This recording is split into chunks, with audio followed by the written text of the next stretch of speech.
Hello students, welcome to ePhysics. Students, in this video we will be discussing about physics. Okay, so this is just a video about the introduction to the subject physics. Okay, now students, you might have noticed many phenomena happening around you. That is the wind, the blowing of the wind, the flowing of the water, the revolving of the planet around the sun, or the rotating of the planet in its axis.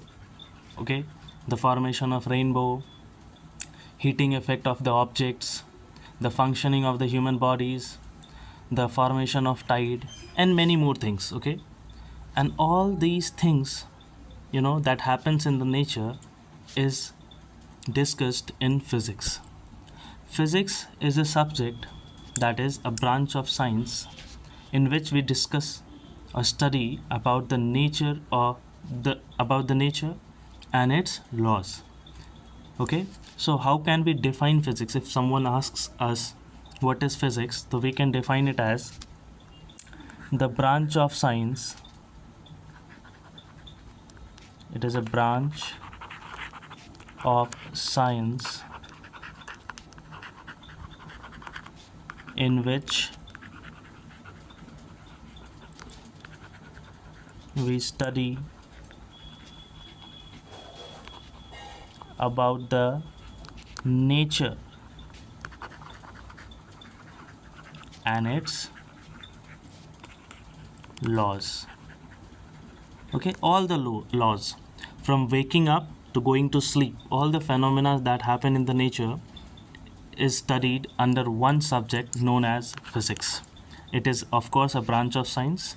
Okay, so starting with this, when the next thing that comes in our mind is how the units are discovered.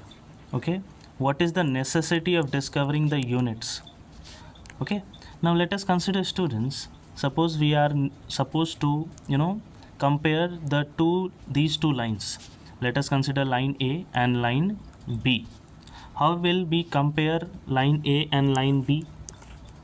Here, students, we can clearly see that line A is smaller than line B. But what if we create another line which is longer than B? Let us name it as C. Now, when we were comparing these two lines A and B, then B was the bigger line. But when we compare B and C, B becomes the smaller line. So here, when we are comparing two things, then only we are able to identify whether the line is short or long. But when we are comparing more than two lines, we cannot say that B is a longer line or A is a shorter line or C is the longest line. Okay?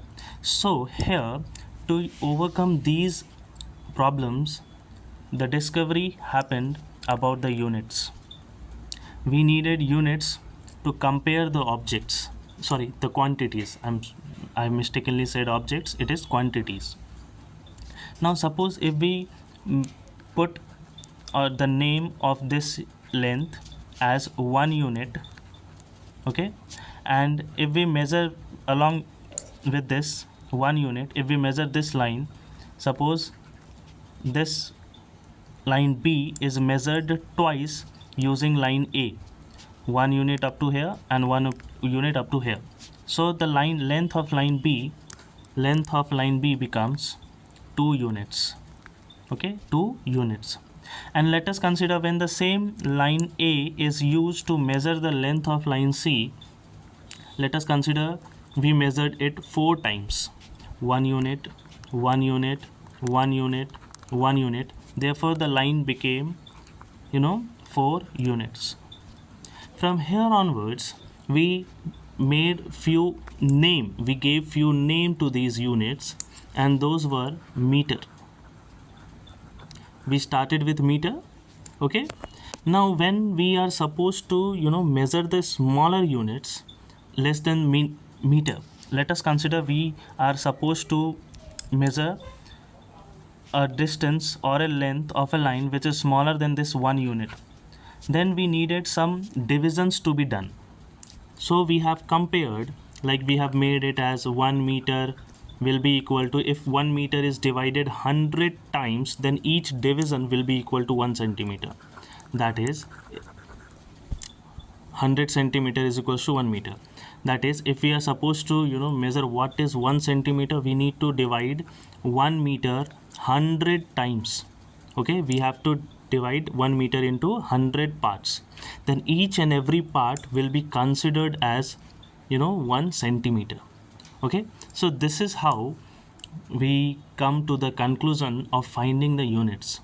So in this way, students, we were able to find, or we were able to invent we can actually say it as, we have invented 7 quantities, and these 7 quantities, with the help of these 7 quantities, we have given the units to these 7 quantities, and with the help of these 7 quantities we are able to find the other quantities or the units of other quantities as well.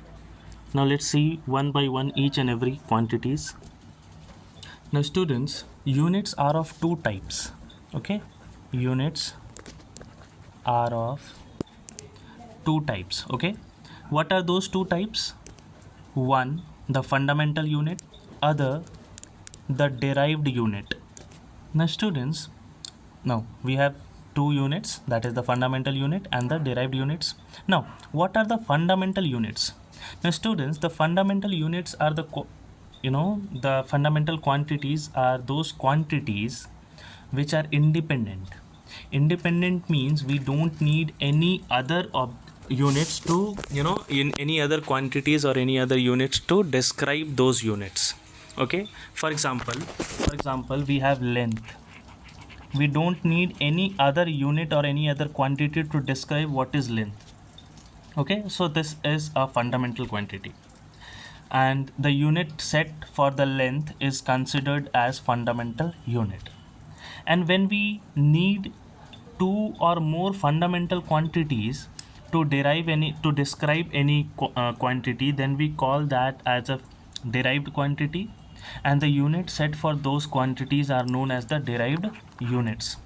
For example, if we are supposed to find what is velocity, that is the displacement divided by time taken. Okay, displacement divided by time taken. Here we needed two different fundamental quantities. One is the displacement, other is the time. So let's discuss the fundamental units and fundamental quantities, the derived unit and derived quantities separately. So let's start it now. Now students, first we will be discussing about the fundamental units or the quantities. Fundamental and also students, fundamental quantities are also known as the base quantities. Base quantities. Okay, so in total there are 7 fundamental quantities. We will name one by one and try to understand the units related to those.